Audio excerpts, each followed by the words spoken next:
বন্ধুসকল নমি ধাৰাবাহিকখনৰ আজিৰ খণ্ডটি সঁচাকৈ বহুত ইণ্টাৰেষ্টিং হ'বলৈ গৈ আছে।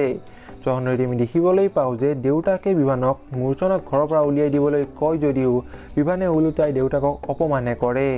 এতিয়া নমি ধাৰাবাহিকখনৰ আজিৰ খণ্ডটিত আমি দেখিবলৈ পাম বিভানে দেউতাকক কৰা অপমানৰ কাৰণে দেউতাকে ঘৰৰ পৰা ওলাই যাব খুজিছে।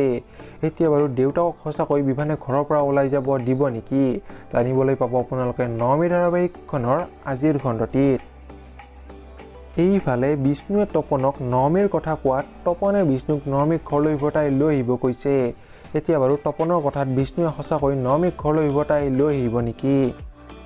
মূৰ্ছনাই বিভানক নমিক কন্দুৱাবলৈ বাধ্য কৰায় আৰু উপায়হীন হৈ বিভানে মিছাকৈ হ'লেও নমিৰ ওপৰত খং দেখুৱায়। এতিয়া বাৰু নমিয়ে কি কৰিব?